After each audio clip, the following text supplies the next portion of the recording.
Kata Nabi SAW, janganlah salah satu di antara kalian makan dengan tangan kiri.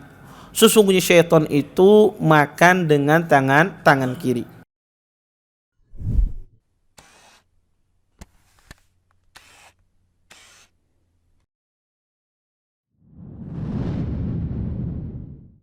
Assalamualaikum warahmatullahi wabarakatuh. Innal hamdalillah nahmaduhu wa nasta'inuhu wa nastaghfiruh wa na'udzu billahi min shururi anfusina wa min sayyiati a'malina. May yahdihillahu fala mudilla lahu wa may yudlil fala hadiya lahu. Asyhadu an la ilaha illallah wahdahu la syarika lahu wa asyhadu anna Muhammadan abduhu wa rasuluh.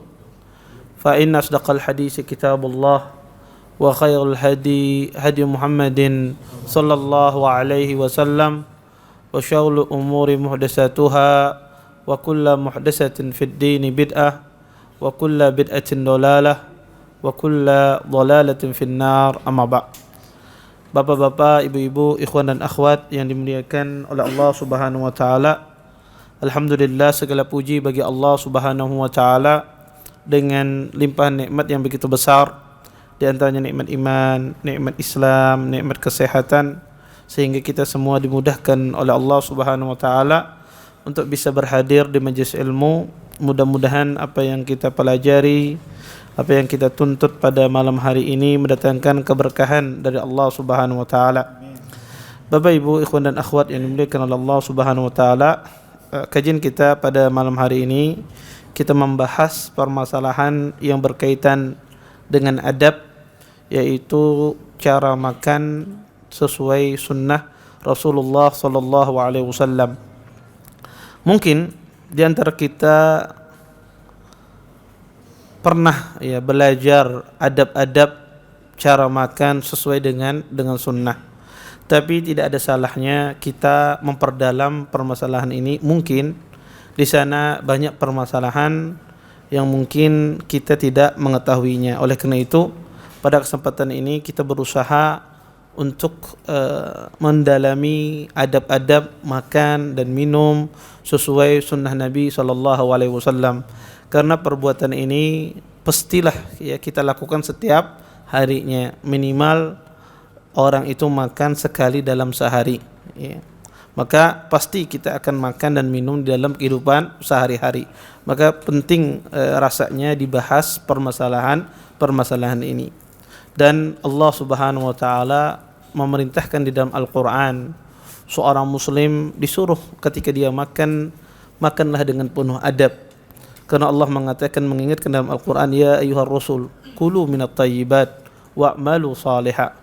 Kata Allah Subhanahu wa taala, wahai para rasul-rasul, makanlah dari makanan itu yang baik, wa'malu salihah, dan beramal salehlah kalian. Para ulama mengatakan ada hubungannya amalan soleh itu dengan makanan.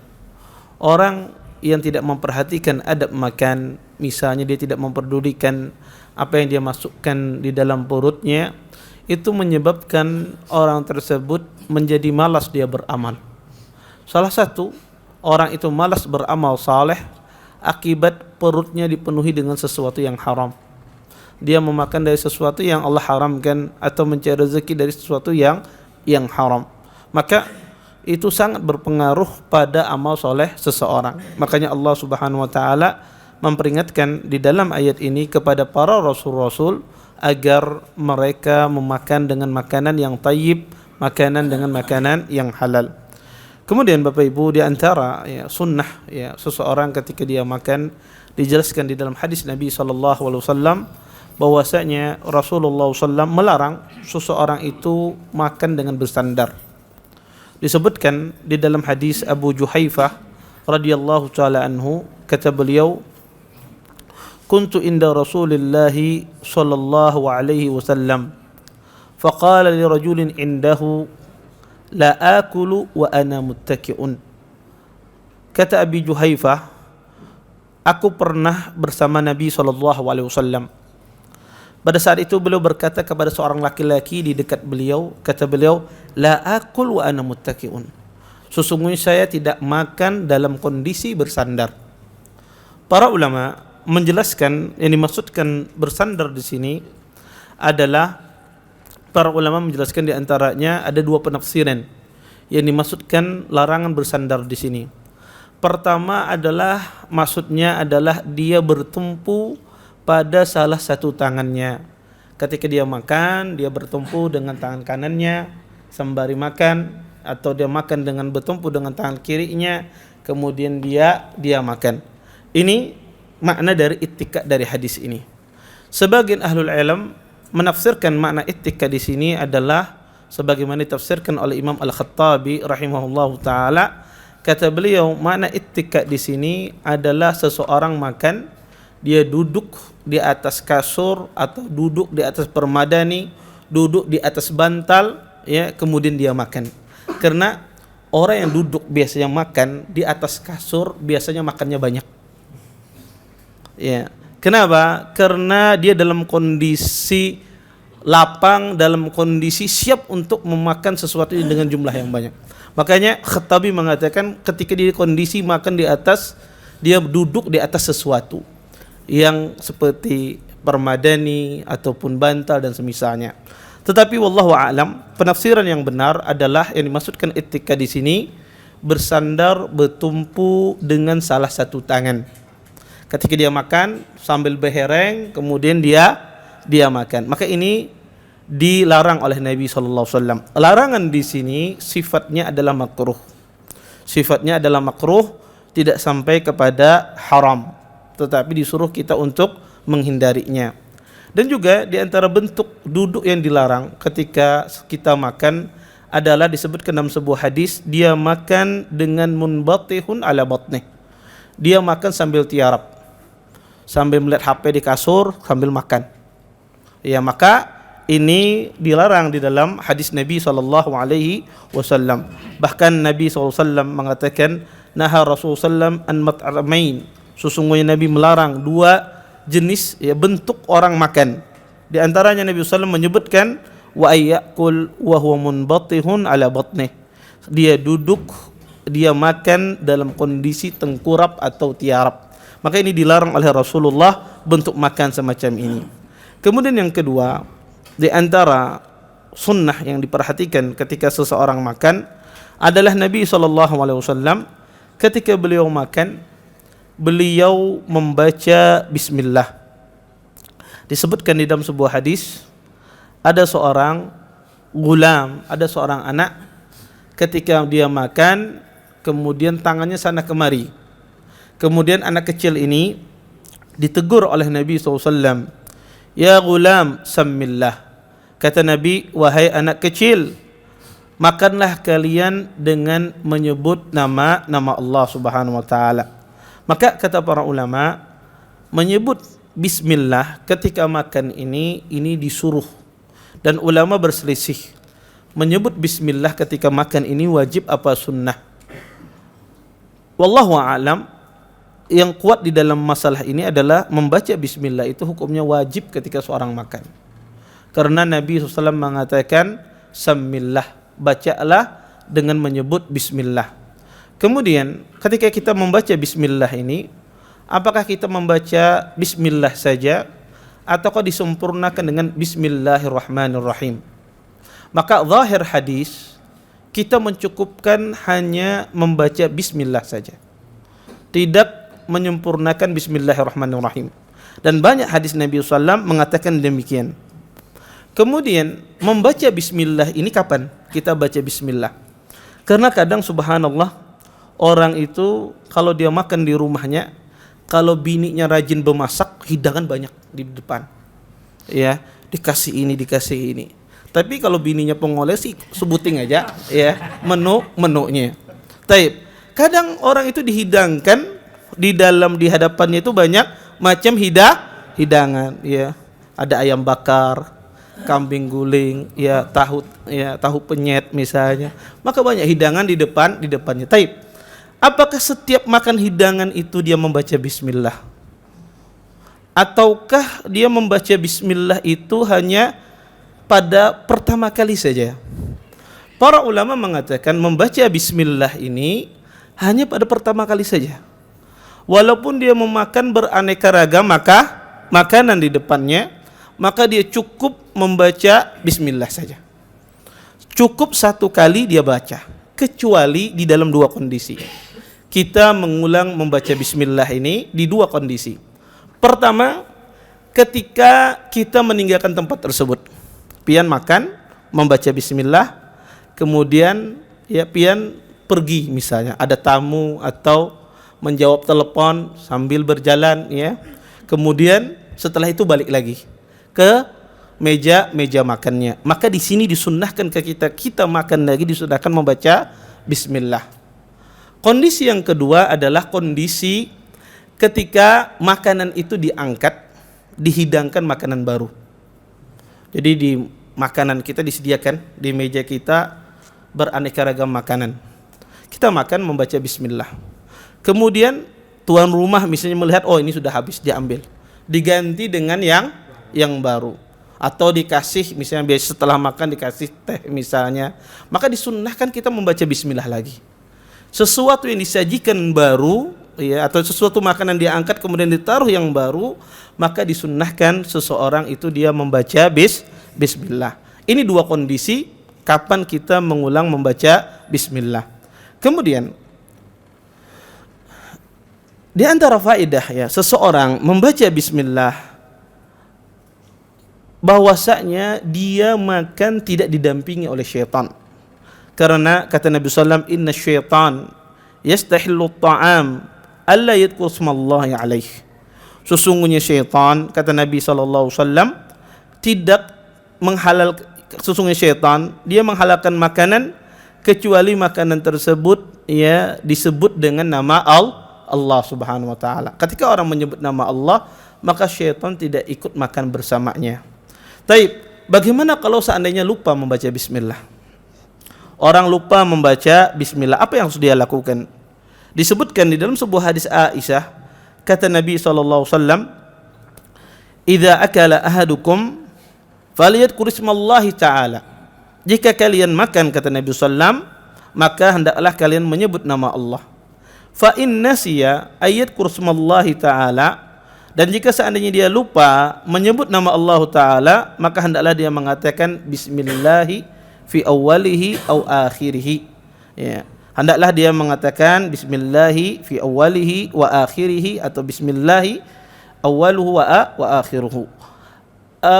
Para ulama mengatakan bahwasanya disunnahkan kita membaca bismillah fi awwalihi wa akhirihi bagi orang yang lupa membaca bismillah di awal makan. Kalau di tengah-tengah gimana Ustaz? Tetap juga disuruh membaca doa ini. Kalau sudah selesai makan, tuntung makan, meriga, apakah baca lagi? Lupa dia membaca bismillah. Maka kata para ulama tetap juga disunnahkan dia membaca bismillah fi awwalihi wa akhirihi. Taib. Kalau seharian hanya ingat tadi malam, semalam kadang membaca bismillah, apakah dia disuruh membaca bismillah fi awwali? Kada. Kenapa? Ini keterlaluan. Karena hadisnya, yaitu mafhum dari hadis ini adalah zamanun yasir, waktu yang singkat. Jadi kalau setelah makan waktu singkat Anda lupa baru keingatan, Anda membaca doa ini. Tapi kalau sudah lama, dan ini tentu dikembalikan kepada uruf, sudah lama berjam-jam misalnya baru ingat tadi, kadang membaca bismillah, baru ingat tadi, oh tadi kan membaca bismillah, semalam kan membaca bismillah juga, semalamnya kan membaca bismillah, setiap hari sini kan membaca bismillah, maka tidak perlu dia membaca bismillah fi awwalihi wa akhiri. Doa ini hanya ketika seorang lupa dalam waktu yang singkat, baik itu di awal, baik itu di tengah, ataukah di akhir makan. Kemudian disunnahkan juga seseorang itu ketika selesai makan, bahwasanya dia makan dengan memuji Allah Subhanahu wa taala. Setelah selesai makan kita disuruh mentahmid dengan berbagai macam siap. Doa setelah makan itu banyak sekali. Di antara doa yang masyhur yang sering diucapkan kebanyakan kalangan muslimin berdasarkan hadis Anas, Kata Anas, beliau meriwayatkan dari Nabi sallallahu alaihi wasallam, "Man akala ta'aman faqala alhamdulillahilladzi at'amani hadza wa razaqanihi min ghairi haulin minni wala quwwah, ghufira lahu ma taqaddama min dhanbihi." Dari Anas radhiyallahu taala anhu, beliau mengatakan, sesungguhnya Rasulullah sallallahu alaihi wasallam bersabda, barang siapa memakan sebuah makanan kemudian dia mengucapkan alhamdulillah, segala puji bagi Allah yang telah memberikan makan kepadaku dan telah memberikan rezeki kepadaku tanpa ada kekuatan dan daya, maka kata Anas meriwayatkan dari Nabi sallam, maka Allah Subhanahu wa taala mengampuni dosa-dosa yang telah lalu. Subhanallah. Kadang kita lupa membaca doa ini. Dan ini subhanallah, kita sudah makan, dikasih nikmat oleh Allah, dan ganjarannya apa? Diampuni dosa-dosa kita. Kadang-kadang amalannya sangat sederhana. Dosa kita diampuni oleh Allah Subhanahu wa taala. Dan doa membaca setelah makan ini banyak ya ragamnya. Di antaranya doa yang diajarkan Nabi juga ketika kita selesai makan, kita membaca alhamdulillahi katsiran tayyiban mubarakan fih ghairu makfiyin wala muwadda'in wala mustaghnan anhu rabbana. Ini juga doa yang dianjurkan kita membaca setelah makan. Banyak bentuk-bentuk doa siap setelah makan. Tapi kalau seandainya orang tidak hafal doa-doa ini, Ustaz, ana tidak hafal doa-doa ini, banyak panjang benar. Ana kadang-kadang enggak kuat hafalannya. Maka bisa dia mencukupkan hanya dengan mengatakan alhamdulillah. Maka itu sudah cukup. Kalau tidak hafal, maka jangan lupa membaca alhamdulillah. Maka kalau tidak hafal doa-doa setelah makan, maka cukup dia mencukupkan dengan mengatakan alhamdulillah, dan insyaallah dia mendapatkan keutamaan di dalam hadis Anas tersebut. Kemudian di antara sunnah seseorang, adab ketika dia makan, hendaklah seseorang itu memakan dari sesuatu yang terdekat darinya. Jangan dia memakan itu dari sesuatu yang di tengah. Dan ini dilarang oleh Nabi SAW. Makanya ketika ada anak kecil memakan sesuatu yang mengambil dari tengah, ditegur oleh Nabi SAW. Ya gulam, sammillah, qul biyaminik wa kul mimma yalik. Kata Nabi SAW, wahai anak kecil, bacalah dengan menyebut nama Allah, itu membaca bismillah, makanlah dengan tangan kananmu dan makanlah apa yang terdekat darimu. Maka disunnahkan kita itu makan dari sesuatu yang terdekat dari kita, dan dilarang kita makan dari tengah-tengah makanan. Karena kata Nabi SAW, wala ta'kulu min wastiha fa innal barakah tanzilu fi wastiha. Kata Nabi SAW, janganlah kalian makan itu dari tengah makanan. Sesungguhnya keberkahan itu turun dari tengah. Sebagian orang melihat, Ustaz, kan keberkahan turun dari tengah, maka kalau kita makan dapat berkahnya. Bukan itu maksudnya. Orang, dijelaskan oleh Imam San'ani rahimahullahu ta'ala, orang kalau dia makan mulai dari tengah, yang seharusnya berkah itu turun tidak jadi turun. Akibat dia menyelisih sunnah Nabi SAW. Ya makanya setelah makan sakit perut bisa jadi. Ya, bisa jadi dia tidak mendapatkan keberkahan dari makannya. Maka disunnahkan kita itu makan dari sesuatu yang terdekat. Kecuali diperbolehkan kita ini makan tidak dari sesuatu yang terdekat di dalam beberapa kondisi. Kondisi pertama, ketika kita makan berjamaah. Ya, kita makan bersama-sama berjamaah. Kemudian di dalam nampan itu atau di dalam dekat meja kita itu, ya, beraneka ragam makanan, ya, beraneka ragam makanan. Kebetulan, ya, di dekat Anda itu cuma tempe dan tahu dan sayur. Di tempat orang itu ada daging, kambing, ya, iga dan seterusnya. Maka kita boleh tidak mengambil dari yang jauh tersebut. Apa kawan kada boleh makan yang dekat? Ya. Maka jawabannya boleh. Dilarang ini adalah ketika makanan tersebut, ya, dalam satu jenis ada di nampan, itu yang tidak boleh kita mengambil dari sesuatu yang jauh. Tetapi kalau makanan itu beraneka ragam dan jauh dari kita, ya, dan kita mengambil makanan yang jauh itu tidak ada di tempat kita, itu tidak mengapa. Dan itu tidak menyelisihi adab. Dan juga adabnya adalah orang yang tahu di tempat temannya kadada makanan, dia tahu aja di depannya misalnya, maka dia membagi, ya dia berbagi, maka boleh dia mengambil dari yang jauh. Kemudian kondisi yang kedua adalah boleh kita makan itu dari tengah, adalah ketika seseorang itu memakan buah, itu diperbolehkan. Orang misalnya makan buah apel misalnya, kemudian dia makan dari tengah, maka itu diperbolehkan. Karena itu tidak masuk di dalam larangan hadis Nabi SAW. Dua kondisi ini yang diperbolehkan kita makan dari tengah. Adapun selain dari itu, maka tidak diperbolehkan seseorang makan dari tengah. Kenapa? Karena kalau orang itu memulai makan dari tengah, apalagi dia berjamaah, itu menyebabkan orang yang di sampingnya bisa jadi tidak enak melihat orang tersebut makan dimulai dari tengah, maka disuruh kita itu makan dari yang terdekat dari kita. Dan juga yang kita jelaskan tadi, keberkahan tidak turun. Berdasarkan hadis ini pula, sebagian ahlul ilm mengatakan bahwasanya afdolnya juga gitu. Kalau orang itu membuat makanan, afdolnya ya tengahnya jangan bolong. Ya seperti orang kadang-kadang bikin kue seperti donat dan semisalnya, walaupun ini tidak dilarang orang bikin bolong tengahnya, tapi kalau sebagian ahlu ilm di antara bentuk adab kita dengan hadis Nabi SAW, abdulnya seorang membuat sesuatu kue atau semacam itu tidak bolong di tengahnya. Ya. Tetapi kalau seandainya dibikin tidak mengapa, itu sesuatu yang mubah, sesuatu yang boleh, bukan sesuatu yang haram, bukan sesuatu yang makruh, tetapi abdulnya lebih baik demikian. Kemudian di antara juga adab yang diperhatikan ketika seseorang itu makan, bahwasanya ketika dia makan, maka hendaklah ketika dia makan tersebut dia tidak mengambil khususnya kurma, tidak mengambil dua sekaligus. Jadi ketika dia makan kurma langsung mengambil dua sekaligus. Ini dilarang oleh Nabi SAW. Disebutkan di dalam sebuah hadis, dari hadis Ibnu Umar radhiyallahu taala anhu, beliau mengatakan, inna Rasulullah sallallahu alaihi wasallam naha anil iqran illa ayasta'dhina rajul minkum akhah.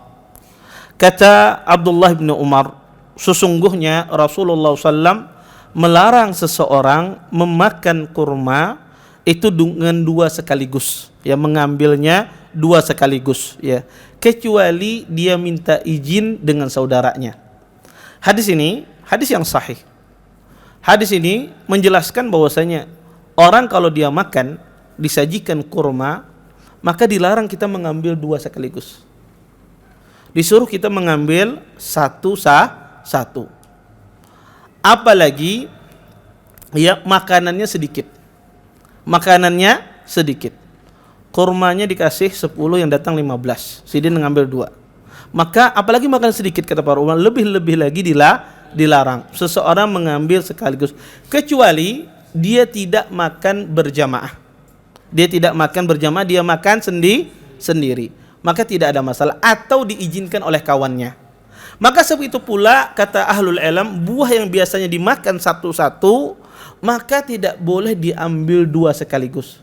Contoh biasanya orang makan rambutan itu sebuting, Sidin datang langsung ambil 3 misalnya. Maka ini juga dilarang, kecuali dalam kondisi seseorang itu sendiri atau dia diizinkan oleh temannya. Dan Imam Malik ditanya, kalau adab kita makan bersama kawan kita apa? Kata beliau bahwasanya adabnya adalah seseorang kalau makan bersama kawannya jangan berusaha lebih banyak daripada kawannya. Jadi kalau kita makan berjamaah, ingat-ingat diri. Artinya seseorang itu dia berusaha tidak memakan lebih banyak daripada kawannya. Berusaha dia makan, kalau dia makan di dalam satu nampan. Kecuali misalnya tidak ada yang menghabiskan. Oh ini sisa sedikit, fitnah ini kalau ada dihabiskan misalnya. Maka kalau dihabiskan tidak ada masalah. Tetapi secara umum orang itu kalau dia makan bersama-sama, dia berusaha tidak memakan lebih banyak daripada saudaranya. Dia memakan seperti apa yang dimakan saudaranya. Terlebih-lebih lagi makanan itu dalam jumlah sedikit. Maka larangan sifat di sini mengambil 2 ini adalah ketika makan berjamaah, baik itu makan buah. Adapun sesuatu yang diambil biasanya banyak, ya, maka itu tidak masalah. Seperti orang makan kacang misalnya, kadang mungkin sebiji sih dia makan, maka dia pasti akan mengambil dengan jumlah banyak. Ini tidak mengapa. Tetapi yang dilarang ini adalah yang biasanya diambil satu per satu, kemudian diambil dua sekaligus. Ini yang dilarang di dalam hadis ini. Dan kata para ulama, diantaranya Syekh Utsaimin rahimahullahu taala, larangan ini tidak hanya berlaku pada kurma saja, tetapi berlaku kepada semua jenis makanan yang biasanya dimakan satu per satu. Kemudian Bapak Ibu ikhwan dan akhwat yang dimuliakan oleh Allah Subhanahu wa taala, di antara adab juga yang diperhatikan adalah seseorang ketika makan, ya, disunnahkan orang itu ketika makan dia memakan dengan 3 jari, dan ya dia menjilat dari habis selesai makan tersebut jari jemarinya. Hal ini berdasarkan dalam sebuah hadis dari Ka'ab bin Malik dari bapaknya. Beliau mengatakan, kata beliau, kana Rasulullah sallallahu alaihi wasallam ya'kul bisalasi asabi wa yal'iq yadah qabla ayyamsahaha. Kata Ka'ab bin Malik dari bapaknya, sesungguhnya Rasulullah sallallahu alaihi wasallam beliau itu memakan dengan 3 jari, dan beliau setelah itu menjilat-jilat tangan beliau sebelum beliau usap, sebelum beliau bersihkan. Hadis ini dijelaskan oleh Imam Ibnu Qayyim rahimahullahu taala. Kata Imam Ibnu Qayyim, kenapa Nabi memakan dengan 3 jari, tidak dengan 2 jari, tidak dengan 5 jari? Kenapa Nabi memakan dengan 3 jari? Dijelaskan oleh beliau. Kata beliau, bahwasanya orang yang makan dengan 1 jari atau 2 jari, kata beliau, maka dia tidak bisa mendapatkan kelezatan makanannya. Dia tidak bisa merasakan lezat makanan tersebut, dan membutuhkan waktu lama untuk menghabiskan makanan tersebut kalau orang itu makan dengan dua jari. Sebaliknya, kata beliau, orang yang makan dengan 5 jari, maka ya ini terlalu banyak dimasukkan sehingga proses ya lambung dan seterusnya itu berdesak-desakan, kata beliau, ya, sehingga terlalu padat di dalam perut kita kalau orang makan dengan 5 jari. Tetapi makan dengan 3 jari inilah makan yang kata beliau itu bahwasanya ini makan yang sesuai dengan ukuran perut manusia. Dan ya, sunnahnya juga adalah kita setelah selesai makan tersebut kita menjilat tangan kita, dan ini sunnah, ya. Dan disebutkan dalam sebagian riwayat, ya, disebutkan hatta yalaqaha aw yulqaha, sampai dia menjilati atau dia dijilati, ya, tangannya. Para ulama mengatakan masuk di dalam menjilat ini termasuk dalam mengisap, karena ada sebagian orang kadang-kadang mengisap tangannya, maka itu termasuk, ya, bahkan itu di atasnya menjilat orang yang mengisap. Kemudian sunnahnya dia menjilat tangannya atau dijilati. Mungkin dijilati ini cocok antara suami dan istri, atau seorang ayah dengan anak dan semisalnya. Kalau sesama teman boleh kalau inya mau. Kalau inya tidak mau, ya tidak, ya jangan dipaksa. Ya, maka ya menjilati ini ya cocok biasanya orang antara suami istri. Kemudian kapan dilakukan? Dilakukan setelah selesai makan. Belum sedikit makan menjilat kada. Atau di tengah makan, tidak semacam itu adabnya. Tetapi adabnya adalah selesai makan, bukan di tengah-tengah makan atau di awal-awal makan. Oleh karena itu sunnahnya adalah selesai makan, karena setelah itu dia tidak butuh lagi untuk ya mengambil sesuatu dari makanan. Kemudian di antara adab juga yang dijelaskan oleh Nabi SAW ketika seseorang makan adalah makan dengan tangan kanan. Makan dengan tangan kanan. Disebutkan di dalam sebuah hadis, kata Nabi SAW,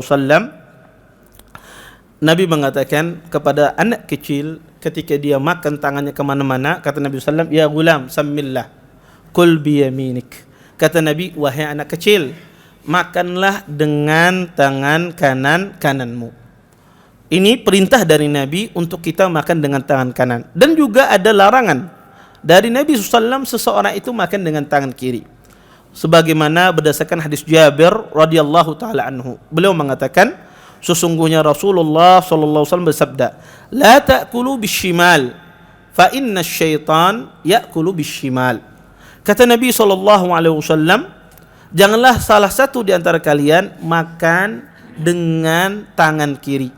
Sesungguhnya syaitan itu makan dengan tangan kiri. Berdasarkan ini, para ulama mengatakan, para ulama muhaqqiqin, mengatakan bahwasanya makan dengan tangan kanan itu hukumnya wajib. Maka berdosa seseorang itu makan dengan tangan kirinya. Terlebih-lebih lagi pada zaman Nabi SAW ada seseorang makan dengan tangan kirinya. Kemudian ditegur oleh Nabi SAW, "Kul biyaminik," kata Nabi, makan dengan tangan kananmu. Kata orang ini, "Ma astati ya Rasulullah, saya tidak bisa." Kata Nabi, "Mastata'ta abada." Semoga engkau tidak bisa selama-lamanya. Akhirnya rawi yang meriwayatkan hadis ini, saya melihat, kata beliau, orang itu fama wasalat yaminuhu ila famihi ba'd. Kata beliau, saya melihat setelah didoakan oleh Nabi, semoga engkau tidak bisa selama-lamanya, orang itu tidak bisa menyuapkan nasi, menyuapkan makanan dengan tangan kanannya ke mulutnya. Akibat doanya Rasulullah sallallahu alaihi wasallam. Disebutkan di akhir hadis, "Ma manahu illa al-kibr." Tidaklah yang orang ini tidak mau melakukan perintah Nabi kecuali dia memiliki kesombongan. Maka berdasarkan ini kata para ulama, makan dengan tangan kanan itu hukumnya wajib. Kalaulah dia tidak wajib, kenapa Nabi mendoakan kejelekan? Mendoakan kepada orang tersebut tidak bisa selama-lamanya. Tetapi sebagian ahlul ilm melihat bahwasanya makan dengan tangan kanan ini tidak wajib. Mereka mengatakan itu sunnah saja. Kenapa? Karena mereka menganggap bahwasanya tidak ada dalil yang melarang. Tidak ada dalil yang melarang. Adapun hadis kata mereka bahwasanya janganlah makan dengan tangan kiri, sesungguhnya syaitan makan dengan tangan kiri, maka hadis ini bukan larangan kata mereka. Kenapa? Karena kata mereka tashbih bisyaitan. Penyerupaan kepada syaitan itu tidak mesti itu adalah sesuatu yang tercela atau sesuatu yang haram. Kenapa? Karena Nabi SAW pernah mengatakan kepada seorang musafir yang berpergi sendirian, kata Nabi, ar-raqbu syaitan. Kata Nabi, orang yang berpergi sendirian itu syaitan. Ar-rukban syaitanan. Kata Nabi SAW, dua orang berpergi, dua orang itu ada dua syaitan. Kemudian ar-rukab, kemudian kata Nabi, orang yang berpergi tiga, maka itu dia tidak ada bersamanya syaitan. Di sini Nabi SAW memisalkan, menyerupakan orang yang pergi sendiri ketika safar itu sama dengan syaitan. Kenapa? Maksudnya adalah orang kalau safar itu sendiri, dia mudah terjerumus ke dalam maksiat. Karena syaitan itu mencari orang yang suka menyendiri. Orang menyendiri itu pastilah mudah digoda oleh syaitan. Makanya kata Nabi SAW, syaitan itu seperti serigala. Ya'kulu dhi'bu minal ghanamil qasiyah. Sesungguhnya serigala itu memakan dari kambing yang terpisah dari gerombolannya. Jadi kalau serigala itu mengejar gerombolan kambing, maka yang dia akan tangkap adalah ketika kambing itu terpisah, itu yang dikejar sama dia. Maka syaitan pun juga demikian. Dia akan menangkap, menggoda orang itu terpisah dari rombongannya ketika dia sendiri. Makanya Nabi mengatakan orang safar sendiri itu seperti mudah digoda oleh syaitan. Dua orang pun juga demikian. Tapi kalau tiga tidak. Nah, di sini para ulama sepakat safar sendiri itu boleh, tidak ada yang melarang. Maka kata mereka penyerupaan dengan syaitan itu tidak mesti sesuatu yang haram, sehingga mereka berdasarkan ini tidak mengambil atau tidak memandang hadis Nabi yang mengatakan janganlah kalian makan dengan tangan kiri, sesungguhnya makan dengan tangan kiri itu karena syaitan makan dengan tangan kirinya. Tetapi sebetulnya pendalilan semacam ini kurang tepat. Kenapa? Karena pada asalnya penyerupaan sesuatu itu dengan syaitan itu menunjukkan pengharaman. Pada asalnya itu menunjukkan suatu pengharaman. Kecuali ada dalil yang menunjukkan itu tidak haram. Nah, di antara dalil yang tidak menunjukkan haram adalah masalah safar tadi. Itu adalah pengecualian. Sehingga tidak bisa itu dijadikan dalil bahwasanya boleh makan dengan tangan kiri.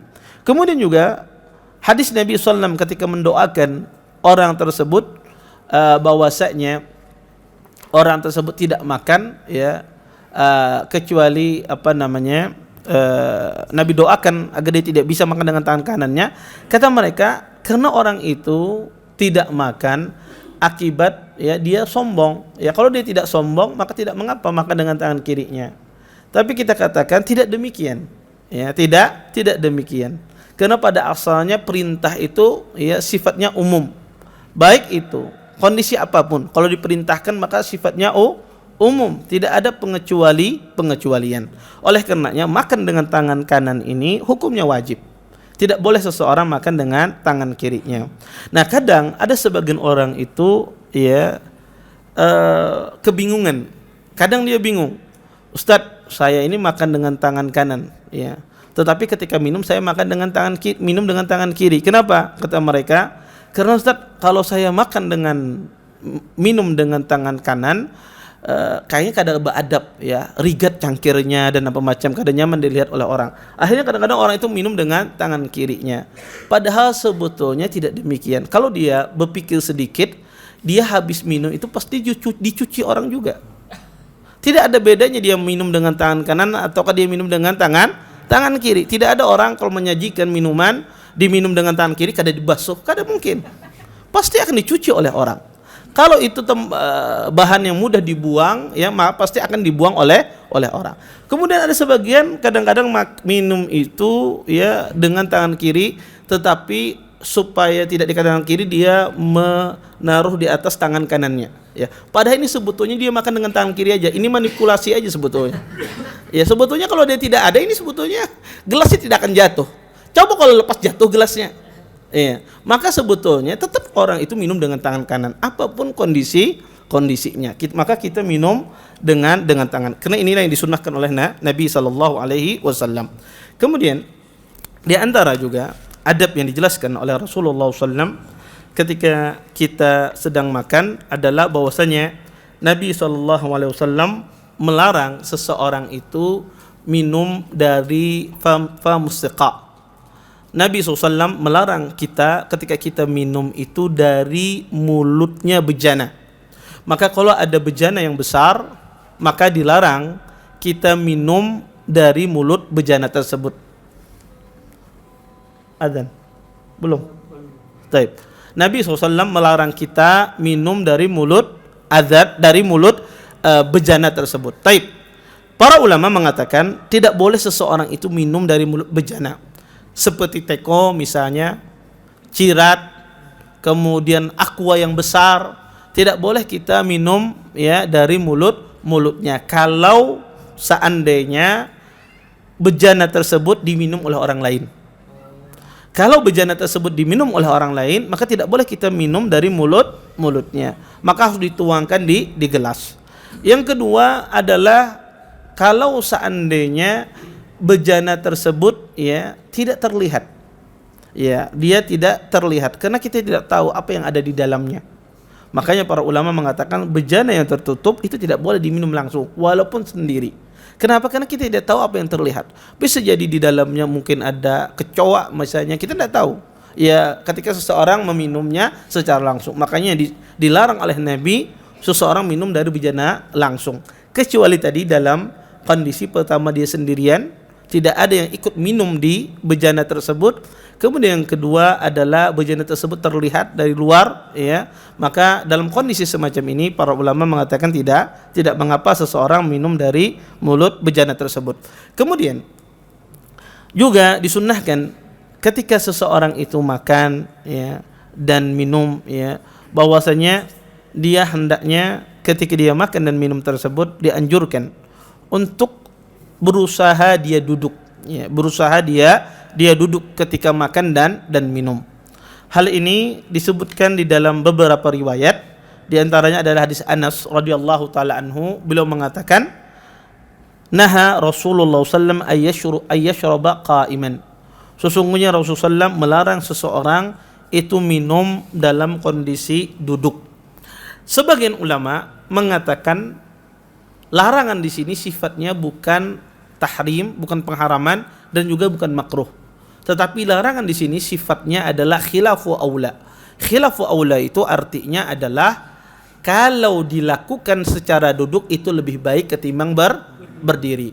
Kenapa? Mereka berdalil dengan banyak dalil. Di antaranya adalah Nabi SAW pernah beliau minum air zam-zam di dalam keadaan berdiri.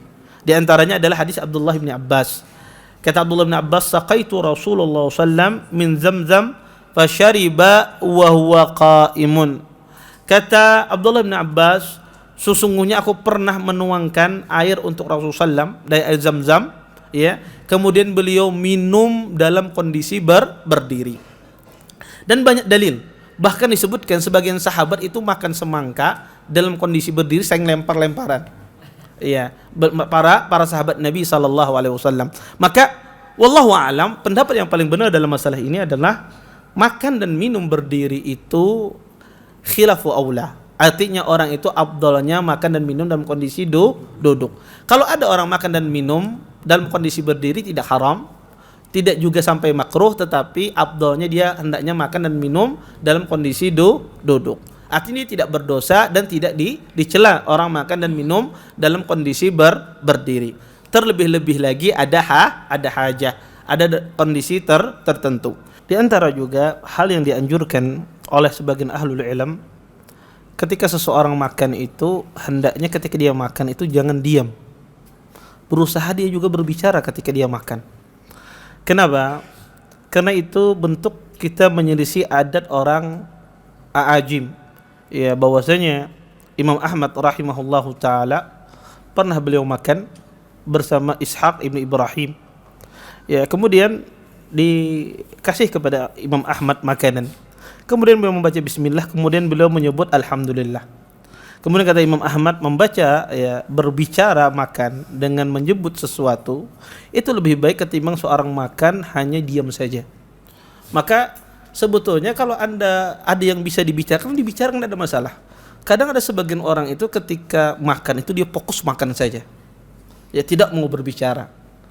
Ya, ada sebagian orang kadang-kadang ketika makan bersama jamaah kadang-kadang segan, apalagi ada ustadznya mungkin penyarikan, oh kedua ini minder misalnya, diam aja. Ya, tidak, sebetulnya sunnahnya adalah orang berbicara. Ya, berbicara ketika dia makan ya sama temannya, ya. Dan itu yang dilakukan oleh Imam Ahmad. Makanya para ulama mengatakan kalau orang itu bisa bicara ketika makan, maka afdalnya dia berbicara ketika bersama temannya ketika dia makan, sambil dia bertanya atau berbicara sesuatu. Dan bukan sebaliknya. Karena ada sebagian orang menganggap makan itu kada bulu pender. Ya, sebagian orang berpendapat demikian. Ini tidak ada dalil yang melarang orang itu berbicara di waktu makan. Bahkan sebaliknya, perbuatan para salaf di antaranya Imam Ahmad rahimahullahu taala, beliau makan ya sembari beliau ngomong sama Ishaq ibnu Ibrahim. Kata beliau, itu lebih baik ketimbang seorang makan tanpa berbicara sama sekali, ya. Kemudian di antara juga ya sunnah, ya, ketika kita itu makan atau ketika kita meminum, disunnahkan seseorang itu ketika dia bernafas atau meminum sesuatu itu dia bernafas 3 kali.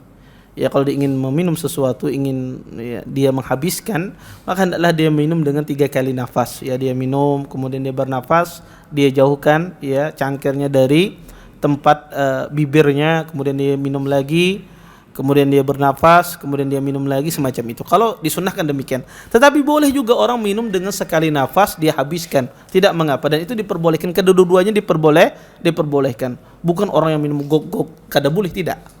Boleh dia minum dengan sekali nafas, dan itu pernah terjadi pada zaman Nabi SAW dan Nabi tidak melarang. Tapi afdalnya kalau dia bisa dengan 3 nafas itu lebih baik. Dan dilarang kita itu bernafas ketika minum itu bernafas di dalam gelas atau di dalam mulut gelas tersebut, dilarang oleh Nabi SAW. Disebutkan di dalam sebuah hadis Nabi mengatakan, nahan Nabi SAW, kata Anas, kata Ibnu Abbas, nahan Nabi SAW ayyatanaffas fil ina aw yanfakhu fihi. Sesungguhnya Nabi SAW melarang seseorang bernapas di dalam bejana atau meniupnya. Maka ini dimakruhkan seseorang bernapas dalam bejana ataukah meniupnya. Kemudian di antara juga adab ketika seseorang makan adalah bahwasanya orang yang menyajikan makanan yang menjamu orang atau yang memberi minum orang, maka hendaklah dia orang yang terakhir memakan makanan tersebut atau meminum minuman tersebut. Makanya kata Nabi SAW, saqiyul qaum akhirum syurban. Sesungguhnya orang yang memberikan makan kepada orang, maka hendaklah dia yang paling terakhir memberikan, paling terakhir dia meminum minuman tersebut, atau paling terakhir dia memakan makanan tersebut. Kadang di masyarakat kita malah kadang panitia itu berdahulu menyimpannya, asal kita nanti dulu. Kalau kada dapat, ini kita dulu. Tidak, sebetulnya adabnya adalah orang yang menjamu itu dia paling terakhir. Kalau orang sudah dapat semua, baru dia makan. Bukan dia memastikan jatahnya harus dapat. Iya. Nah, ini kebalik. Ya. Maka seorang panitia ataupun seperti misalnya takmir Ramadan, ya, penjamu orang Ramadan, berbuka puasa dan yang lainnya, maka yang terakhir, mereka yang terakhir apa? Makanan. Artinya tamu itu yang dia jamu itu sudah mendapatkan makanan, baru dia makan. Tamu itu dapat minuman semua, baru dia minum. Semacam itulah adab yang diajarkan oleh Nabi SAW. Maka Nabi mengatakan saqiyul qaum akhirum syurban. Orang yang menuangkan air, maka dia orang yang terakhir apa? Meminum air tersebut. Kalau ada sisa, dia yang meminumnya. Dan ini juga adab yang diajarkan di dalam agama Islam. Sebetulnya masih banyak ya permasalahan adab makan, tapi apa yang saya sampaikan mudah-mudahan cukup ya dari permasalahan sunnah ketika seseorang memakan sesuatu atau meminum sesuatu sesuai dengan apa yang dicontohkan oleh Nabi SAW. Mungkin sisa waktu yang ada kita jawab beberapa pertanyaan. Kalau ada yang bertanya silahkan. Ya. Baik.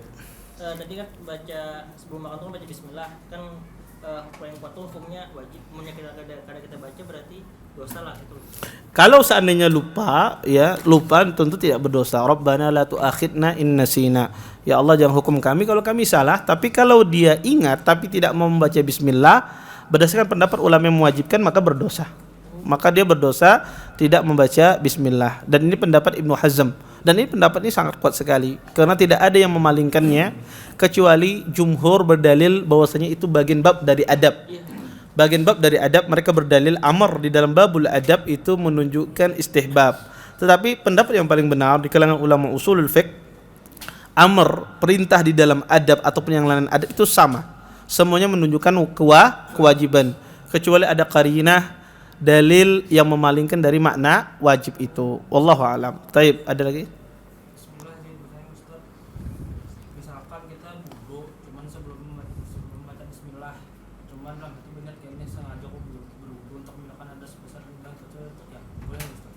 Berniat wudunya demikian. Taib. Pertama, berudu tentu salah satu syarat diterimanya sebuah amalan adalah niat.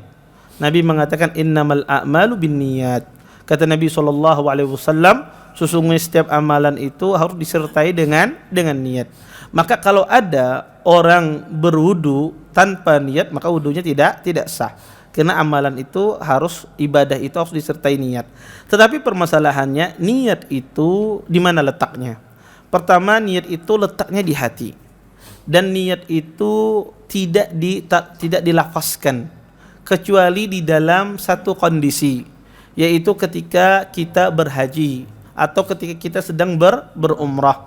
Ketika kita memakai kain ihram berniat untuk umrah, kita mengatakan labbaik Allahumma umratan, atau kita mengatakan labbaik Allahumma hajjan, maka itu yang dilafazkan dalam kondisi itu. Adapun selain itu, niat itu letaknya di hati dan tidak dilafazkan. Kemudian apakah ditentukan dengan lafaz-lafaz tertentu dalam hati? Misalnya saya berniat untuk mengangkat hadas karena Allah Subhanahu wa taala. Apakah demikian? Tidak harus. Yang penting ada gretek hati untuk berniat. Kalau diharuskan demikian, maka akan terjadi kesusahan. Yang satu mengatakan Anda kurang, kenapa hanya itu saja? Tambahi tanggalnya. Yang satu kada tambahi lagi tahunnya. Maka kada sing tuntungan. Haru-haru bertentangan aja dia. Ya, maka niat itu tidak mesti ada lafaz tertentu. Yang penting dia berkeinginan untuk berwudu, itu sudah cukup. Keinginan dalam hatinya untuk berwudu. Dan kata para ulama, kalau seandainya orang itu ya disuruh untuk tidak berniat ketika melakukan ibadah, itu sangat susah. Disuruh orang berwudu jangan berniat ikam ngalih benar. Ya, itu pada asalnya malah justru orang itu disuruh untuk tidak berniat, itu malah lebih susah. Orang berwudu untuk apa? Ikan membasuh muka, kan apa ya? Membasuh muka benar ya? Akan kesusahan. Pastilah dia akan membasuh muka, membasuh tangan, apa macam.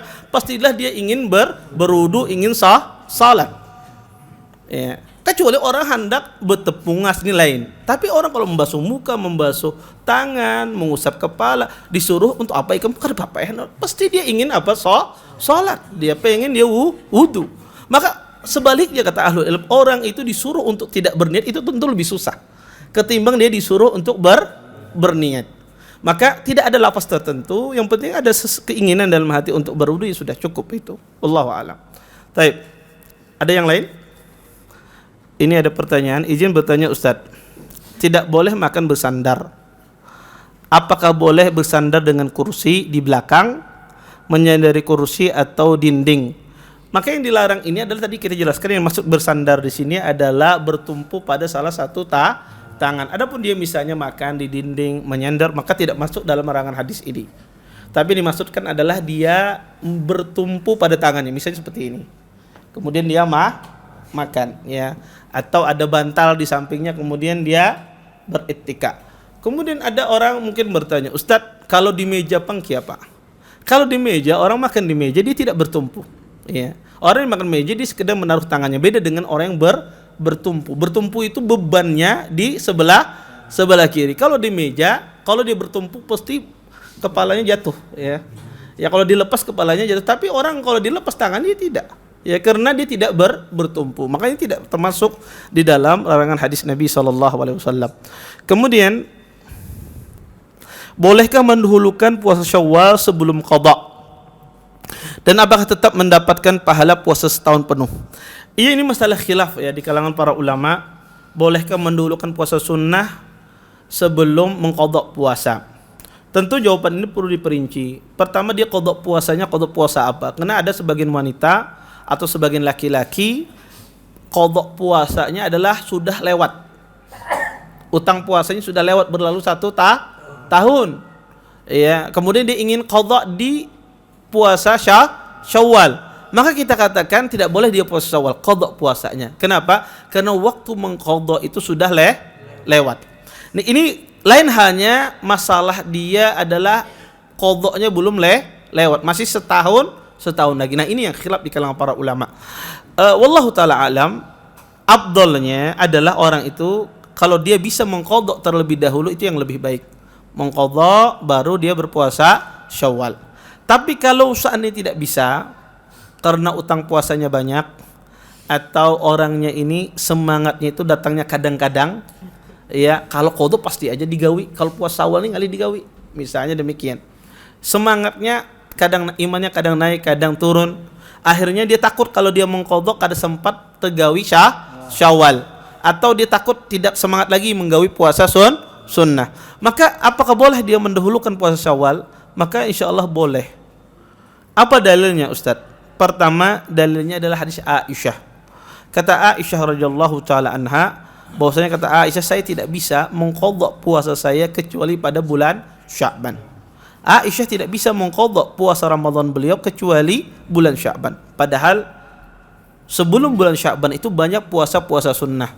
Ada puasa Senin Kamis, puasa bulan Muharram, puasa hari Arafah, banyak puasa-puasa sunnah. Mustahil Aisyah tidak pernah berpuasa sepanjang bulan tersebut. Pastilah ada Aisyah berpuasa sunnah. Dan kalau pastilah Aisyah ada berpuasa sunnah. Kalau seandainya itu tidak boleh, niscaya Nabi akan menegur Aisyah. Akan ditegur oleh Nabi Aisyah. Ini yang pertama. Dan Nabi tidak menegur Aisyah. Yang kedua, hadis Nabi SAW, hadis Abi Ayyub Al-Ansari. Nabi SAW mengatakan, man shoma Ramadan summa atba'u sitta min Syawal kana kasiyamid dahr. Kata Nabi SAW, barang siapa berpuasa di bulan Ramadan, kemudian summa atba'u sitta min Syawal, kemudian dia ikuti 6 hari di bulan Syawal. Sebab para ulama yang mengatakan bahwasanya didahulukan mengqadha puasa berdasarkan hadis ini. Karena Nabi mengatakan shoma Ramadan, kemudian kata Nabi barulah puasa dengan Syawal. Orang yang memiliki hutang itu dia tidak bisa dikatakan kata mereka puasa Ramadan karena masih ada utang. maka otomatis kata mereka tidak bisa mendapatkan keutamaan. Tetapi para ulama mengatakan makna Ramadan di sini adalah mimbabi taghlib, ya, bahwasanya secara umum biasanya orang itu puasa Ramadannya utuh, ya, kemudian dia puasa setelahnya Syawal. Nabi berbicara secara keumuman, ya, bukan itu sebuah syarat. Dan juga kata para ulama, mengqadha puasa itu waktunya muwassa, waktunya diluaskan, sehingga kalau dia menggawi ibadah-ibadah sunnah sebelumnya maka itu boleh. Wallahu a'lam, saya condong pada pendapat yang membolehkan, tetapi saya setuju ya bahwasanya afdalnya adalah orang mengqadha puasa terlebih dahulu. Kalau seandainya tidak bisa atau ada kondisi-kondisi tertentu, maka insya Allah tidak mengapa dia mengerjakan puasa Syawal. Wallahu a'lam. Taib. Bolehkah sejadah bermotif atau bergambar Ka'bah? Ini sebetulnya dibahas ya di sidang Dewan Fatwa itu ya. Sejadah bermotif atau bergambar Ka'bah. Pertama ya, kalau itu intinya di sini. Intinya adalah kalau itu mengganggu kekhusyuan seseorang, maka ya hendaknya dihindari. Bukan lantaran kena Ka'bahnya. Tapi kalau seandainya itu tidak mengganggu kekhusyuan seseorang, maka insya Allah tidak mengapa. Ya tidak mengapa. Ini kembali kepada apakah itu mengganggu kekhusyuan ataukah tidak. Ya. Itu kembali kepada orangnya, kepada keumuman manusia. Ya.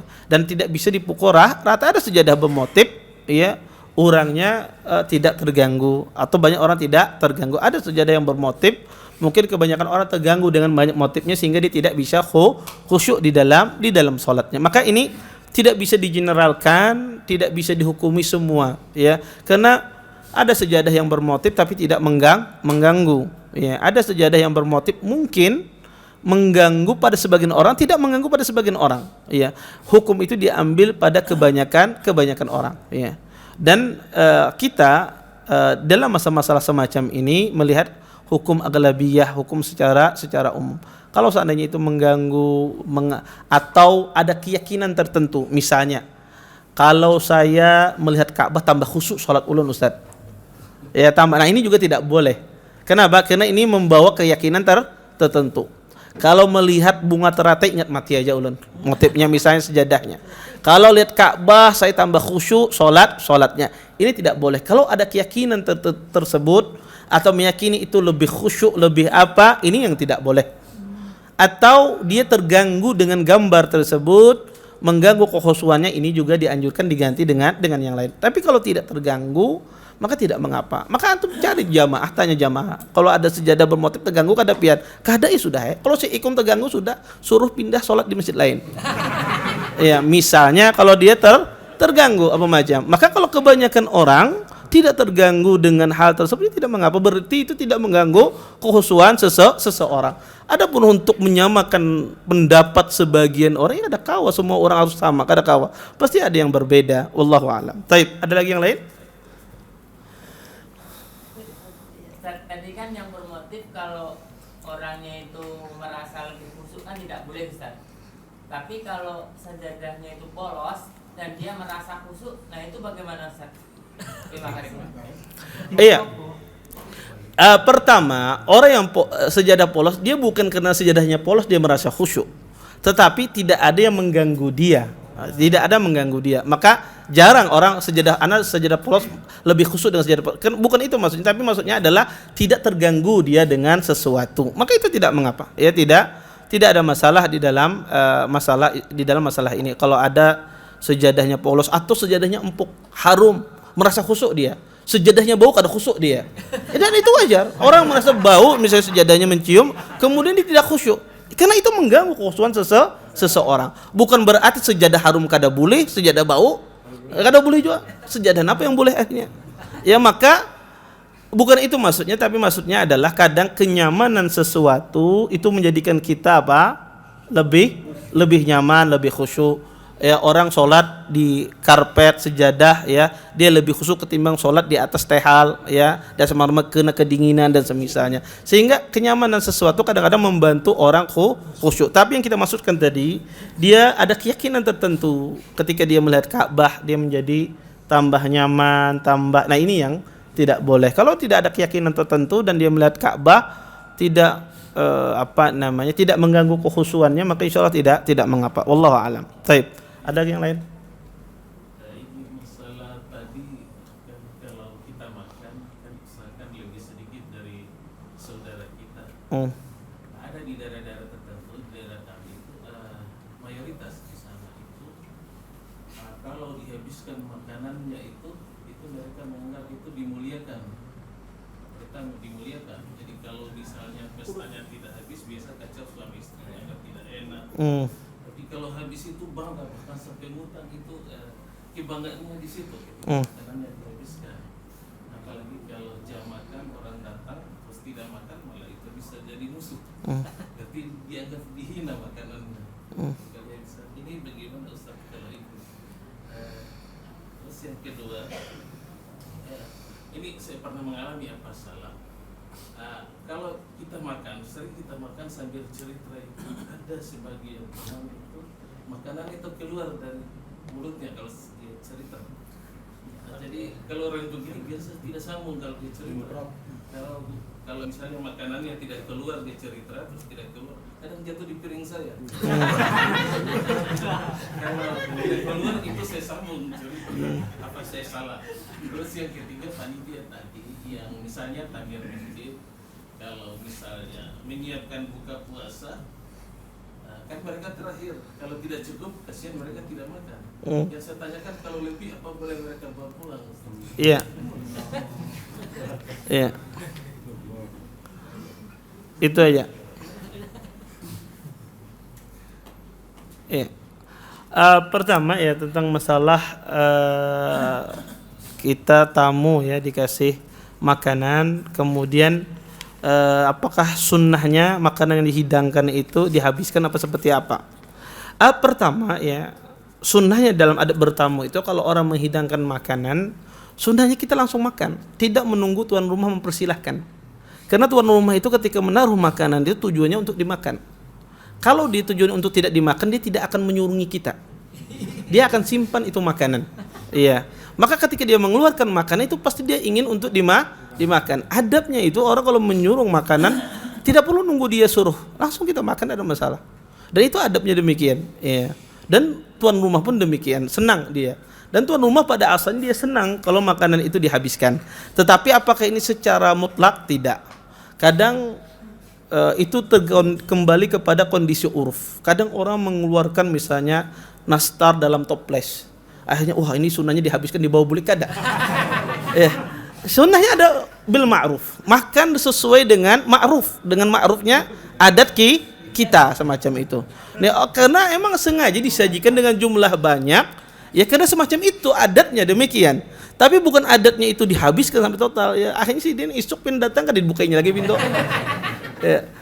Maka sunnahnya adalah dilihat kondisi kebiasaan orang. Kalau dihidangkan kue dengan jumlah besar semacam itu, ya makannya dengan ma'ruf. Tapi ada kadang dikasih kue 1 potong, 2 potong, ya itu sunnahnya dihabiskan. Atau dikasih sajian makanan nasi dan semisalnya, itu sunnahnya dihabiskan. Tidak semua mutlaknya dihabiskan makanan itu. Dilihat juga kondisi uruf di tempat tersebut dan jenis makanannya. Karena kadang ada orang menyajikan hongguan dalam satu belek, oh ini harus dihabiskan, enggak. Ya emang kayak gitu bentuk penyajiannya. Kemudian yang kedua adalah masalah teman kalau seandainya diajak bicara keluar nasi menyempur apa macam, maka semacam ini lebih baik dia diam karena menimbulkan mudarat. Kalau dia berbicara menimbulkan mudarat kepada yang lain, lebih baik dia tidak berbicara. Kemudian yang ketiga adalah biasanya kalau penitia itu kalau di akhir sering kehabisan. Ini tanggung jawab, ya berarti menghitungnya salah. Menghitungnya salah, kenapa bisa kehabisan? Ya maka seseorang kalau dia ingin menjamu harus jangan pas-pasan. Ya itu kaidahnya secara umum. Ya kalau misalnya disediakan undangannya 300, maka orang harus menyiapkan berlebih. Adapun makanan yang berlebih nggak ada masalah, panitia itu memakan makanan yang lebihan, ya, karena tentu kalau dibiarkan itu mubadzir, kemudian membuang-buang makanan itu tentu tidak diperbolehkan. Maka kalau lebih tidak ada masalah, panitia makan. Kalau kurang gimana? Maka yang mengatur itu dia harus memperhitungkan panitia, ya. Apalagi itu adalah panitia itu digaji dan semisalnya, maka dia harus diperhitungkan. Ya, kalau lebih kurang dia harus belikan untuk panitia tersebut. Ini mimbabil ihsan, berbuat baik kepada saudara kita sesama muslim. Wallahu a'lam, saya kira. Ya. Waalaikumsalam. Tadi Ustaz membahas terkait dengan cara makan menggunakan tangan. Terus bagaimana dengan menggunakan sendok sama garpu? Artinya sebelah kiri menggunakan garpu itu sama dengan hadis yang dengan syaitan tadi. Iya.